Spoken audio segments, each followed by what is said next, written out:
Welcome to Soft Hour Library. Tonight's story begins now. Close your eyes and rest. Chapter 61. Stubb kills a whale.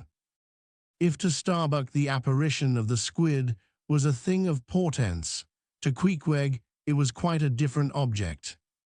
"When you see him quid," said the savage, honing his harpoon in the bow of his hoisted boat, "then you quick see him palm whale." The next day was exceedingly still and sultry, and with nothing special to engage them, the Pequod's crew could hardly resist the spell of sleep induced by such a vacant sea. For this part of the Indian Ocean through which we then were voyaging is not what whalemen call a lively ground. That is, it affords fewer glimpses of porpoises, dolphins, flying fish, and other vivacious denizens of more stirring waters than those off the Rio de la Plata or the inshore ground off Peru. It was my turn to stand at the foremast head, and with my shoulders leaning against the slackened royal shrouds, to and fro I idly swayed in what seemed an enchanted air. No resolution could withstand it. In that dreamy mood, losing all consciousness, at last my soul went out of my body, though my body still continued to sway as a pendulum will, long after the power which first moved it is withdrawn. A forgetfulness altogether came over me. I had noticed that the seamen at the main and mizzen mastheads were already drowsy, so that at last all three of us lifelessly swung from the spars, and for every swing that we made there was a nod from below from the slumbering helmsman. The waves, too, nodded their indolent crests, and across the wide trance of the sea, east nodded to west, and the sun over all. Suddenly bubbles seemed bursting beneath my closed eyes. Like vices my hands grasped the shrouds. Some invisible, gracious agency preserved me. With a shock I came back to life. And lo, close under our lee, not 40 fathoms off, a gigantic sperm whale lay rolling in the water like the capsized hull of a frigate, his broad, glossy back, of an Ethiopian hue, glistening in the sun's rays like a mirror. But lazily undulating in the trough of the sea, and ever and anon tranquilly spouting his vapory jet, the whale looked like a portly burgher smoking his pipe of a warm afternoon.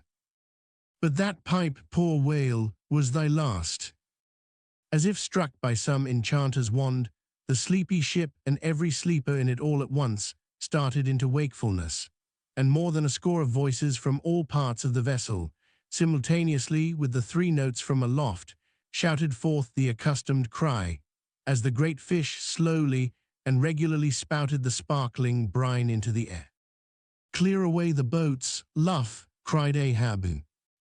And obeying his own order, he dashed the helm down before the helmsman could handle the spokes. The sudden exclamations of the crew must have alarmed the whale, and ere the boats were down, majestically turning, he swam away to the leeward, but with such a steady tranquillity, and making so few ripples as he swam, that thinking after all he might not as yet be alarmed, Ahab gave orders that not an oar should be used, and no man must speak but in whispers. So seated like Ontario Indians on the gunwales of the boats, we swiftly but silently paddled along, the calm not admitting of the noiseless sails being set. Presently, as we thus glided in chase, the monster perpendicularly flitted his tail 40 feet into the air, and then sank out of sight like a tower swallowed up. "There go flukes," was the cry, an announcement immediately followed by Stubbs producing his match and igniting his pipe, for now a respite was granted. After the full interval of his sounding had elapsed, the whale rose again, and being now in advance of the smoker's boat, and much nearer to it than to any of the others, Stubb counted upon the honor of the capture. It was obvious now that the whale had at length become aware of his pursuers. All silence of cautiousness was therefore no longer of use. Paddles were dropped, and oars came loudly into play. And still puffing at his pipe, Stubb cheered on his crew to the assault. Yes, a mighty change had come over the fish. All alive to his jeopardy, he was going head out, that part obliquely projecting from the mad yeast which he brewed. It will be seen in some other place of what a very light substance the entire interior of the sperm whale's enormous head consists. Though apparently the most massive, it is by far the most buoyant part about him, so that with ease he elevates it in the air, and invariably does so when going at his utmost speed. Besides, such is the breadth of the upper part of the front of his head, and such the tapering cutwater formation of the lower part, that by obliquely elevating his head, he thereby may be said to transform himself from a bluff-bowed sluggish galliot into a sharp-inted New York pilot boat. Start her, my men, don't hurry yourselves, take plenty of time, but start her like thunder claps, that's all, cried Stubb, spluttering out the smoke as he spoke. Start her now, give 'em the long and strong stroke, Tashtego. Start her, Tash, my boy, start her all, but keep cool, cucumbers is the word, easy, only start her like grim death and grinning devils, and raise the buried dead perpendicular out of their grave, boys, that's all. Start her. Woohoo, wah-hee, screamed the gay header in reply, raising some old war-whoop to the skies, as every oarsman in the strained boat involuntarily bounced forward with the one tremendous leading stroke which the eager Indian gave. But his wild screams were answered by others quite as wild. Ki-hee, yelled Dagu, straining forwards and backwards on his seat like a pacing tiger in his cage. Kala Kulu, howled Queequeg, as if smacking his lips over a mouthful of grenadier's steak. And thus with oars and yells, the keels cut the sea. Meanwhile, Stubb, retaining his place in the van, still encouraged his men to the onset, all the while puffing the smoke from his mouth. Like desperadoes they tugged and they strained, till the welcome cry was heard, "Stand up, Tashtego, give it to him." The harpoon was hurled. Stern all, the oarsmen backed water. The same moment something went hot and hissing along every one of their wrists. It was the magical line. An instant before, Stubb had swiftly caught 2 additional turns with it round the loggerhead, whence, by reason of its increased rapid circlings, a hempen blue smoke now jetted up and mingled with the steady fumes from his pipe. As the line passed round and round the loggerhead, so also, just before reaching that point, it blisteringly passed through and through both of Stubb's hands, from which the handcloths, or squares of quilted canvas, sometimes worn at these times, had accidentally dropped. It was like holding an enemy's sharp, two-edged sword by the blade, and that enemy all the time striving to wrest it out of your clutch. Wet the line, cried Stubb to the tub oarsman, him seated by the tub, who, snatching off his hat, dashed seawater into it. More turns were taken, so that the line began holding its place. The boat now flew through the boiling water like a shark all fins. Stubb and Tashtego here changed places, stem for stern, a staggering business truly in that rocking commotion. Partly to show the indispensableness of this act, it may here be stated that in the old Dutch fishery a mop was used to dash the running line with water. In many other ships, a wooden piggin or bailer is set apart for that purpose. Your hat, however, is the most convenient. From the vibrating line, extending the entire length of the upper part of the boat, and from its now being more tight than a harp string, you would have thought the craft had 2 keels, one cleaving the water, the other the air, as the boat churned on through both opposing elements at once. A continual cascade played at the bows, a ceaseless whirling eddy in her wake, and at the slightest motion from within, even but of a little finger, the vibrating, cracking craft canted over her spasmodic gunwale into the sea. Thus they rushed, each man with might and main clinging to his seat to prevent being tossed to the foam, and the tall form of Tashtigo at the steering oar crouching almost double, in order to bring down his center of gravity. Whole Atlantics and Pacifics seemed past as they shot on their way, till at length the whale somewhat slackened his flight. Haul in, cried Stubb to the boatswain, and facing round towards the whale, all hands began pulling the boat up to him, while yet the boat was being towed on. Soon ranging up by his flank, Stubb, firmly planting his knee in the clumsy cleat, darted dart after dart into the flying fish. At the word of command, the boat alternately sterning out of the way of the whale's horrible wallow, and then ranging up for another fling. The red tide now poured from all sides of the monster like brooks down a hill. His tormented body rolled not in brine, but in blood, which bubbled and seethed for furlongs behind in their wake. The slanting sun, playing upon this crimson pond in the sea, sent back its reflection into every face, so that they all glowed to each other like red men. And all the while, jet after jet of white smoke was agonizingly shot from the spiracle of the whale, and vehement puff after puff from the mouth of the excited headsman, as at every dart, hauling in upon his crooked lance, by the line attached to it, Stubb straightened it again and again by a few rapid blows against the gunwale, then again and again sent it into the way. Pull up, he now cried to the boatswain as the waning whale relaxed in his wrath. Pull up, close to, and the boat ranged along the fish's flank. When reaching far over the bow, Stubb slowly churned his long, sharp lance into the fish, and kept it there, carefully churning and churning, as if cautiously seeking to feel after some gold watch that the whale might have swallowed, and which he was fearful of breaking ere he could hook it out. But that gold watch he sought was the innermost life of the fish. And now it is struck, for starting from his trance into that unspeakable thing called his flurry, the monster horribly wallowed in his blood, overwrapped himself in impenetrable, mad, boiling spray, so that the imperiled craft, instantly dropping astern, had much ado blindly to struggle out from that frenzied twilight into the clear air of the day. And now abating in his flurry, the whale once more rolled out into view, surging from side to side, spasmodically dilating and contracting his spout hole with sharp, cracking, agonized respirations.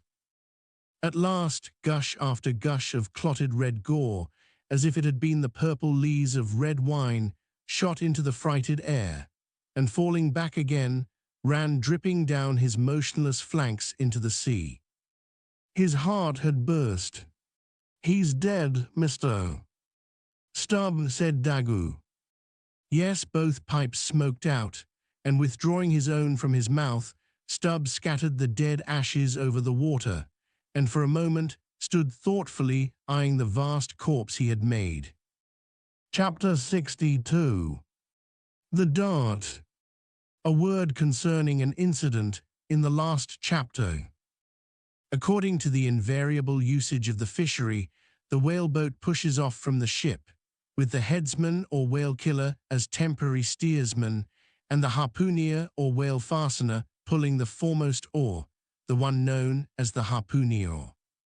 Now it needs a strong, nervous arm to strike the first iron into the fish, for often, in what is called a long dart, the heavy implement has to be flung to the distance of 20 or 30 feet.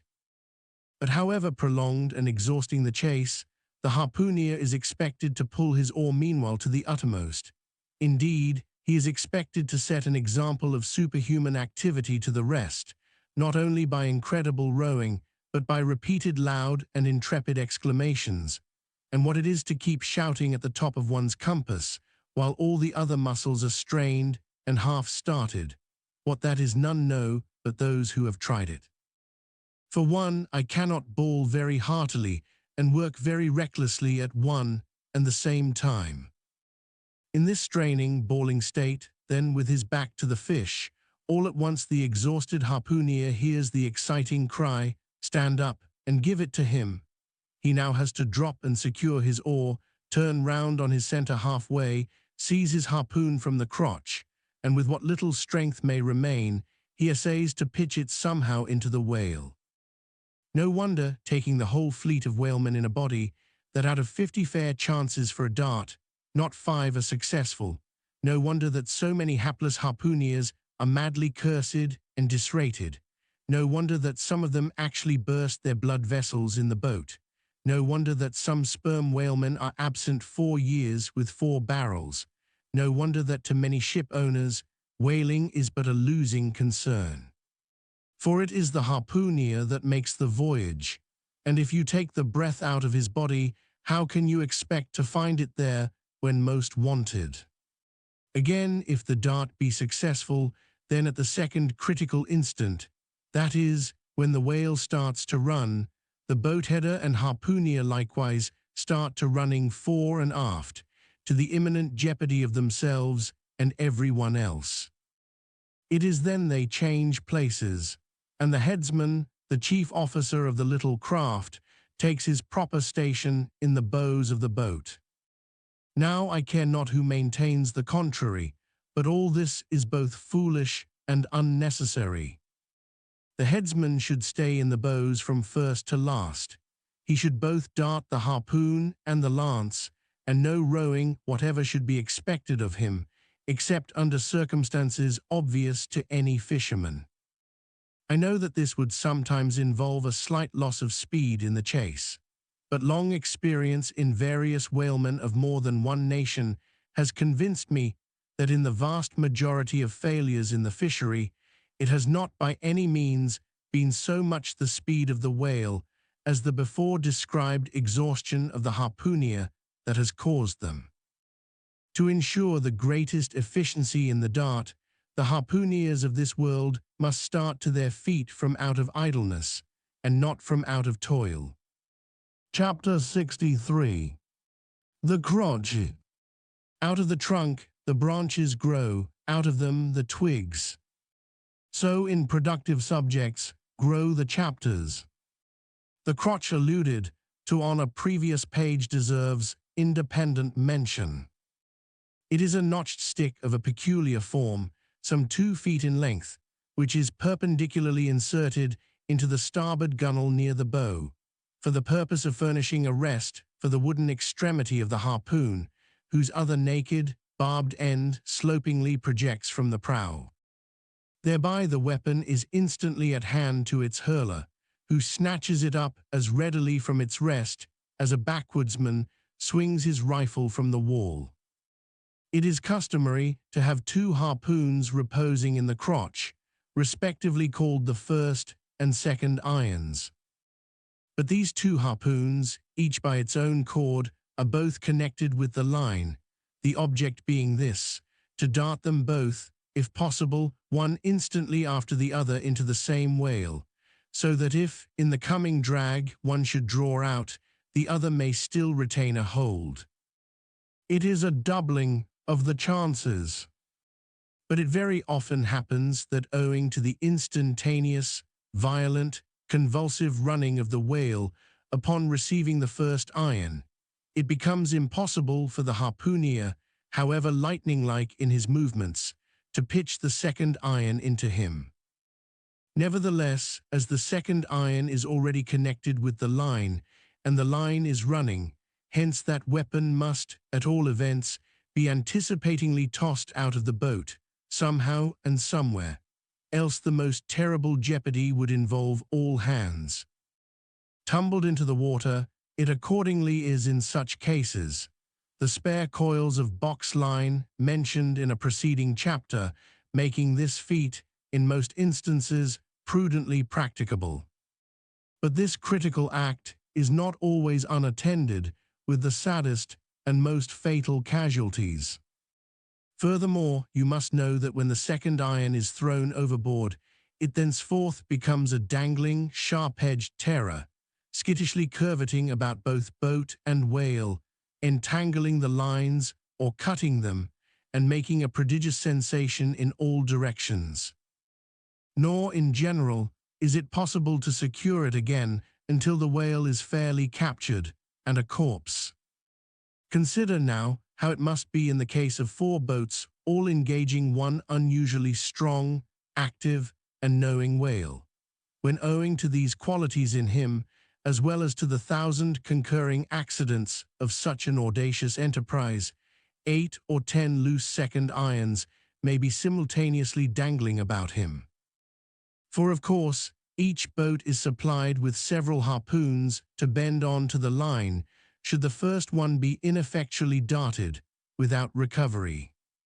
All these particulars are faithfully narrated here, as they will not fail to elucidate several most important, however intricate passages in scenes hereafter to be painted. Chapter 64. Stubbs' Supper. Stubbs' whale had been killed some distance from the ship.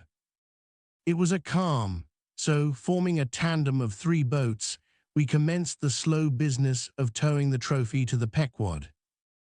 And now, as we 18 men with our 36 arms and 180 thumbs and fingers slowly toiled hour after hour upon that inert, sluggish corpse in the sea, and it seemed hardly to budge at all, except at long intervals, good evidence was hereby furnished of the enormousness of the mass we moved.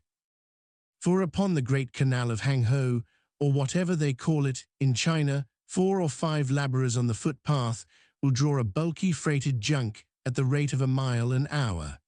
But this grand argosy we towed heavily forged along, as if laden with pig lead in bulk. Darkness came on, but 3 lights up and down in the Pequod's main rigging dimly guided our way, till drawing nearer we saw Ahab dropping one of several more lanterns over the bulwarks. Vacantly eyeing the heaving whale for a moment, he issued the usual orders for securing it for the night, and then handing his lantern to a seaman, went his way into the cabin, and did not come forward again until morning. Though in overseeing the pursuit of this whale, Captain Ahab had evinced his customary activity, to call it so, yet now that the creature was dead, some vague dissatisfaction or impatience or despair seemed working in him, as if the sight of that dead body reminded him that Moby-Dick was yet to be slain, and though 1,000 other whales were brought to his ship, all that would not one jot advance his grand, monomaniac object. Very soon you would have thought from the sound on the Pequod's decks that all hands were preparing to cast anchor in the deep, for heavy chains are being dragged along the deck and thrust, rattling out of the portholes. But by those clanking links, the vast corpse itself, not the ship, is to be moored. Tied by the head to the stern, and by the tail to the bows, the whale now lies with its black hull close to the vessels and seen through the darkness of the night, which obscured the spars and rigging aloft. The 2, ship and whale, seemed yoked together like colossal bullocks, whereof one reclines while the other remains standing. A little item may as well be related here. The strongest and most reliable hold which the ship has upon the whale when moored alongside is by the flukes or tail, and as from its greater density that part is relatively heavier than any other, excepting the side fins, its flexibility even in death causes it to sink low beneath the surface, so that with the hand you cannot get at it from the boat, in order to put the chain round it. But this difficulty is ingeniously overcome. A small, strong line is prepared with a wooden float at its outer end, and a weight in its middle, while the other end is secured to the ship. By adroit management, the wooden float is made to rise on the other side of the mass, so that now having girdled the whale, the chain is readily made to follow suit, and being slipped along the body, is at last locked fast round the smallest part of the tail, at the point of junction with its broad flukes or lobes. If moody Ahab was now all quiescence, at least so far as could be known on deck, Stubb, his second mate, flushed with conquest, betrayed an unusual but still good-natured excitement. Such an unwonted bustle was he in that the staid Starbuck, his official superior, quietly resigned to him for the time the sole management of affairs. One small, helping cause of all this liveliness in Stubb was soon made strangely manifest. Stubb was a high liver. He was somewhat intemperately fond of the whale as a flavorish thing to his palate. A steak, ere I sleep. You dagu, overboard you go, and cut me one from his small. Here be it known, that though these wild fishermen do not, as a general thing, and according to the great military maxim, make the enemy defray the current expenses of the war, at least before realizing the proceeds of the voyage, yet now and then you find some of these Nantucketas who have a genuine relish for that particular part of the sperm whale designated by Stubb, comprising the tapering extremity of the body. About midnight that steak was cut and cooked, and lighted by 2 lanterns of sperm oil, Stubb stoutly stood up to his spermaceti supper at the capstan head, as if that capstan were a sideboard. Nor was Stubb the only banqueter on whale's flesh that night. Mingling their mumblings with his own mastications, thousands on thousands of sharks, swarming round the dead Leviathan, smackingly feasted on its fatness. The few sleepers below in their bunks were often startled by the sharp slapping of their tails against the hull, within a few inches of the sleepers' hearts. Peering over the side you could just see them, as before you heard them, wallowing in the sullen, black waters, and turning over on their backs as they scooped out huge globular pieces of the whale of the bigness of a human head. This particular feat of the shark seems all but miraculous. How at such an apparently unassailable surface they contrive to gouge out such symmetrical mouthfuls remains a part of the universal problem of all things. The mark they thus leave on the whale may best be likened to the hollow made by a carpenter in countersinking for a screw. Though amid all the smoking horror and diabolism of a sea fight, sharks will be seen longingly gazing up to the ship's decks, like hungry dogs round a table where red meat is being carved, ready to bolt down every killed man that is tossed to them. And though, while the valiant butchers over the deck table are thus cannibally carving each other's live meat with carving knives all gilded and tasseled, the sharks, also, with their jewel-hilted mouths, are quarrelsomely carving away under the table at the dead meat.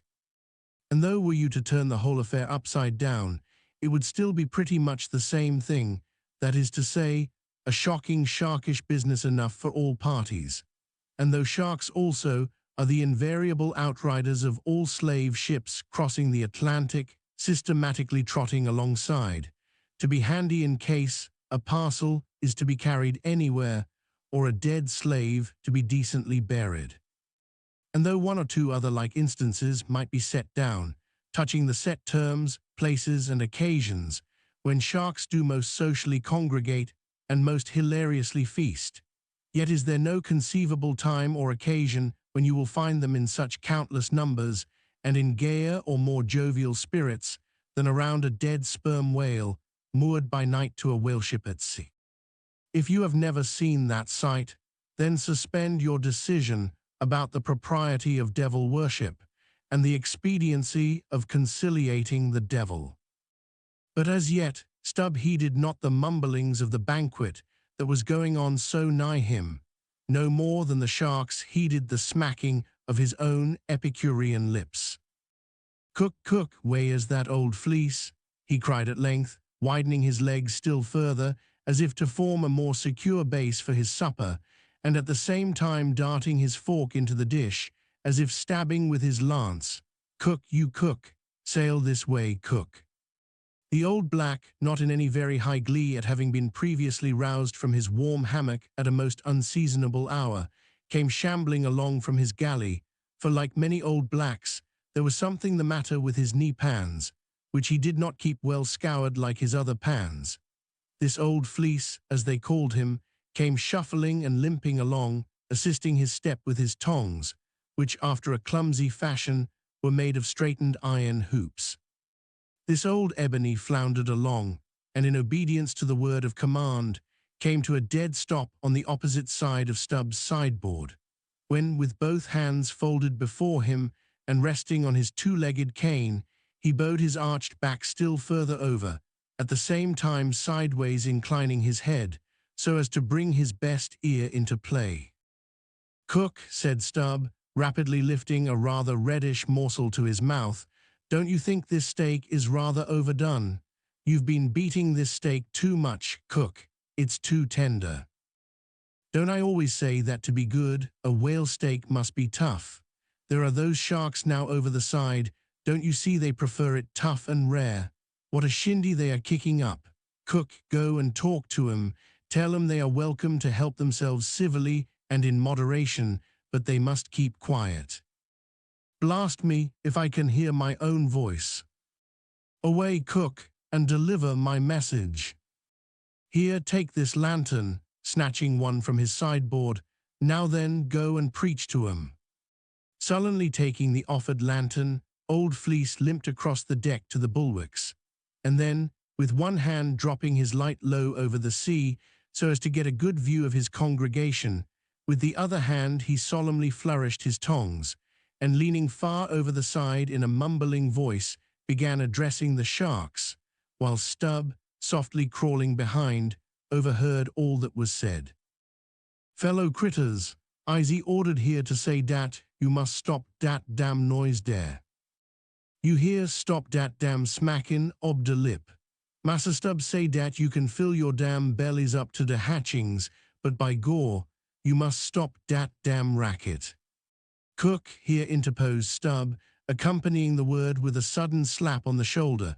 "Cook, why damn your eyes, you mustn't swear that way when you're preaching. That's no way to convert sinners, Cook." "Who dat, den preach to him yourself," sullenly turning to go. "No, Cook, go on, go on."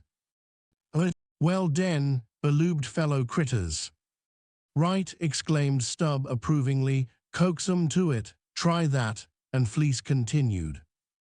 "Do you is all sharks, and by nature worry voracious, yet I say to you, fellow critters, dat voraciousness, top dat damn slappin' ob de tail. How you tink to hear, s'pose you keep up such a damn slappin' and bitin' dare." "Cook," cried Stubb, collaring him, "I won't have that swearing. Talk to 'em gentlemanly." Once more the sermon proceeded. "Your voraciousness, fellow critters, I don't blame ye so much for, dat is nater and can't be helped, but to go burn dat wicked nater, dat is de pint. You is sharks, sartin, but if you go burn de shark in you, why den you be angel, for all angel is notting more dan de shark well go burned. Now look here, brethren, just try once to be civil, a-helping yourselves from dat whale. Don't be tearin' de blubber out your neighbor's mout, I say. Is not one shark dude right as toda to dat whale? And by gore, none on you has de right to dat whale. Dat whale belong to someone else. I know some o' you has berry brig mout, brigger dan odors, but den de brig mouts sometimes has de small bellies, so dat de brigness of de mout is not to swallow wid, but to bit off de blubber for de small fry ob sharks, dat can't get into de scrooge to help themselves." "Well done, Old Fleece," cried Stubb, "that's Christianity, go on." "No use goin' on, de damn willings will keep a scougin' and slappin' each oda Massa Stubb, dey don't hear one word, no use preachin' to such damn geottons as you call 'em, till dere bellies is full, and dere bellies is bottomless. And when dey do get 'em full, dey won't hear you den. For den dey sink in de sea, go fast to sleep on de coral, and can't hear notting at all no more for eber and eber. Upon my soul, I am about of the same opinion, so give the benediction, Fleece, and I'll away to my supper." Upon this, Fleece, holding both hands over the fishy mob, raised his shrill voice and cried, "Cussed fellow critters, kick up de damnedest row as ever you can, fill your damn bellies till day bust, and den die." Now cook, said Stubb, resuming his supper at the capstan. Stand just where you stood before there, over against me, and pay particular attention. All dention, said Fleece, again stooping over upon his tongs in the desired position. Well, said Stubb, helping himself freely meanwhile, I shall now go back to the subject of this steak. In the first place, how old are you, cook? What dat do wid de teak, said the old black testily. Silence, how old are you, cook? 'Bout 90, dey say, he gloomily muttered. And you have lived in this world hard upon 100 years, cook, and don't know yet how to cook a whale steak, rapidly bolting another mouthful at the last word, so that morsel seemed a continuation of the question. Where were you born, cook? Hind de hatchway, in ferry boat, goin' ober de Roanoke. Born in a ferry boat, that's queer too. But I want to know what country you were born in, cook. Didn't I say de Roanoke country? He cried sharply. No, you didn't, cook, but I'll tell you what I'm coming to, cook. You must go home and be born over again. You don't know how to cook a whale steak yet. Bless my soul if I cook noda one, he growled angrily, turning round to depart. Come back, cook, here, hand me those tongs. Now take that bit of steak there, and tell me if you think that steak cooked as it should be. Take it, I say, holding the tongs towards him, take it and taste it. Faintly smacking his withered lips over it for a moment, the old negro muttered, Best cooked teak I ever taste. Juicy, berry juicy. Cook, said Stubb, squaring himself once more, do you belong to the church? Passed one once in Cape Town, said the old man sullenly. And you have once in your life passed a holy church in Cape Town, where you doubtless overheard a holy parson addressing his hearers as his beloved fellow creatures, have you, cook? And yet you come here and tell me such a dreadful lie as you did just now, eh? Said Stubb. Where do you expect to go to, cook? Go to bed very soon, he mumbled, half turning as he spoke. A vast heave to, I mean when you die, cook. It's an awful question. Now what's your answer? When dis old brack man dies, said the negro slowly, changing his whole air and demeanor, he himself won't go nowhere, but some breast angel will come and fetch him. Fetch him how? In a coach and four as they fetched Elijah, and fetch him where? Up dere, said Fleece, holding his tongs straight over his head, and keeping it there very solemnly. So then you expect to go up into our maintop, do you, cook, when you are dead? But don't you know the higher you climb, the colder it gets? Maintop, eh? Didn't say dat to all, said Fleece, again in the sulks. You said up there, didn't you? And now look yourself, and see where your tongs are pointing. But perhaps you expect to get into heaven by crawling through the lubber's hole, cook. But no, cook, you don't get there, except you go the regular way, round by the rigging. It's a ticklish business, but must be done, or else it's no go. But none of us are in heaven yet. Drop your tongs, cook, and hear my orders. Do ye hear? Hold your hat in one hand, and clap t'other atop of your heart, when I'm giving my orders, cook. What that your heart there, that's your gizzard, aloft, that's it, now you have it. Hold it there now, and pay attention.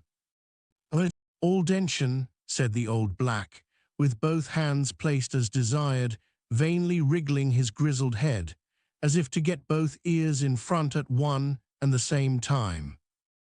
Well then, cook, you see this whale steak of yours was so very bad that I have put it out of sight as soon as possible. You see that, don't you?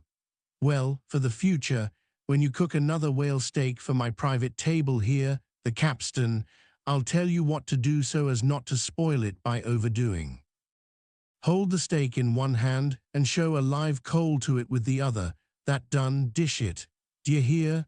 And now tomorrow, cook, when we are cutting in the fish, be sure you stand by to get the tips of his fins, have them put in pickle. As for the ends of the flukes, have them soused, cook. There now ye may go. But Fleece had hardly got 3 paces off when he was recalled. Cook, give me cutlets for supper tomorrow night in the mid-watch. D'ye hear? Away you sail then. Halloa, stop, make a bow before you go. Avast heaving again, whale balls for breakfast, don't forget. Wish by gore whale eat him, stead of him eat whale. I'm brest if he ain't more of shark dan massa shark hisself, muttered the old man, limping away, with which sage ejaculation he went to his hammock. Chapter 65. The Whale as a Dish. That mortal man should feed upon the creature that feeds his lamp, and like Stubb, eat him by his own light, as you may say. This seems so outlandish a thing that one must needs go a little into the history and philosophy of it. It is upon record that 3 centuries ago the tongue of the right whale was esteemed a great delicacy in France, and commanded large prices there. Also that in Henry VIII's time, a certain cook of the court obtained a handsome reward for inventing an admirable sauce to be eaten with barbecued porpoises, which, you remember, are a species of whale. Porpoises, indeed, are to this day considered fine eating. The meat is made into balls about the size of billiard balls, and being well seasoned and spiced, might be taken for turtle balls or veal balls. The old monks of Dunfermline were very fond of them. They had a great porpoise grant from the crown. The fact is that among his hunters at least, the whale would by all hands be considered a noble dish, were there not so much of him. But when you come to sit down before a meat pie nearly 100 feet long, it takes away your appetite.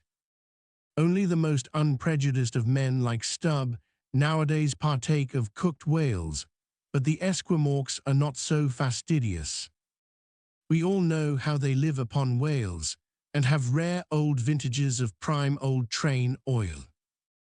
Zagrander, one of their most famous doctors, recommends strips of blubber for infants, as being exceedingly juicy and nourishing. And this reminds me that certain Englishmen, who long ago were accidentally left in Greenland by a whaling vessel, that these men actually lived for several months on the mouldy scraps of whales which had been left ashore after trying out the blubber. Among the Dutch whalemen, these scraps are called fritters, which indeed they greatly resemble, being brown and crisp, and smelling something like old Amsterdam housewives' doughnuts or ollecooks when fresh. They have such an eatable look that the most self-denying stranger can hardly keep his hands off. But what further depreciates the whale as a civilized dish is his exceeding richness. He is the great prize ox of the sea, too fat to be delicately good. Look at his hump, which would be as fine eating as the buffalo's, which is esteemed a rare dish, were it not such a solid pyramid of fat. But the spermaceti itself, how bland and creamy that is, like the transparent, half-gelid white meat of a coconut in the 3rd month of its growth, yet far too rich to supply a substitute for butter. Nevertheless, many whalemen have a method of absorbing it into some other substance, and then partaking of it. In the long try watches of the night, it is a common thing for the seamen to dip their ship biscuit into the huge oil pots and let them fry there a while. Many a good supper have I thus made. In the case of a small sperm whale, the brains are accounted a fine dish. The casket of the skull is broken into with an axe, and the 2 plump, whitish lobes being withdrawn, precisely resembling 2 large puddings, they are then mixed with flour and cooked into a most delectable mess, in flavor somewhat resembling calf's head, which is quite a dish among some epicures. And everyone knows that some young bucks among the epicures, by continually dining upon calves, brains, by and by get to have a little brains of their own, so as to be able to tell a calf's head from their own heads, which, indeed, requires uncommon discrimination. And that is the reason why a young buck, with an intelligent-looking calf's head before him, is somehow one of the saddest sights you can see. The head looks a sort of reproachfully at him with an "et tu, brute" expression. It is not, perhaps, entirely because the whale is so excessively unctuous that landsmen seem to regard the eating of him with abhorrence. That appears to result, in some way, from the consideration before mentioned, i.e., that a man should eat a newly murdered thing of the sea, and eat it too by its own light. But no doubt the first man that ever murdered an ox was regarded as a murderer.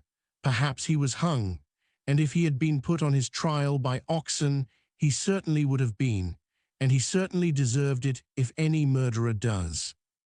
Go to the meat market of a Saturday night and see the crowds of live bipeds staring up at the long rows of dead quadrupeds. Does not that sight take a tooth out of the cannibal's jaw? Cannibals? Who is not a cannibal? I tell you it will be more tolerable for the Fedji that salted down a lean missionary in his cellar against a coming famine. It will be more tolerable for that provident Fedji, I say, in the day of judgment, than for thee, civilized and enlightened gourmand, who nailest geese to the ground and feastest on their bloated livers in thy pâté de foie gras.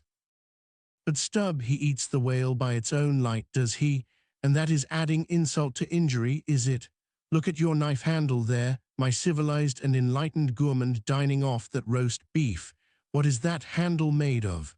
What but the bones of the brother of the very ox you are eating?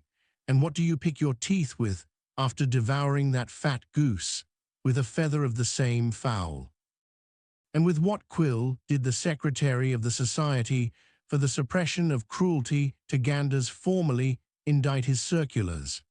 It is only within the last month or two that that society passed a resolution to patronize nothing but steel pens. Chapter 66. The Shark Massacre. When in the southern fishery, a captured sperm whale, after long and weary toil, is brought alongside late at night, it is not, as a general thing at least, customary to proceed at once to the business of cutting him in. For that business is an exceedingly laborious one, is not very soon completed, and requires all hands to set about it. Therefore the common usage is to take in all sail, lash the helm a-lee, and then send every one below to his hammock till daylight, with the reservation that, until that time, anchor watches shall be kept. That is, 2 and 2 for an hour, each couple. The crew in rotation shall mount the deck to see that all goes well. But sometimes, especially upon the line in the Pacific, this plan will not answer at all, because such incalculable hosts of sharks gather round the moored carcase that were he left so for 6 hours, say, on a stretch, little more than the skeleton would be visible by morning. In most other parts of the ocean, however, where these fish do not so largely abound, their wondrous voracity can be at times considerably diminished by vigorously stirring them up with sharp whaling spades, a procedure notwithstanding, which, in some instances, only seems to tickle them into still greater activity. But it was not thus in the present case with the Pequod's sharks, though, to be sure, any man unaccustomed to such sights, to have looked over her side that night, would have almost thought the whole round sea was one huge cheese, and those sharks the maggots in it. Nevertheless, upon Stubb setting the anchor watch after his supper was concluded, and when, accordingly, Queequeg and a forecastle seaman came on deck, no small excitement was created among the sharks.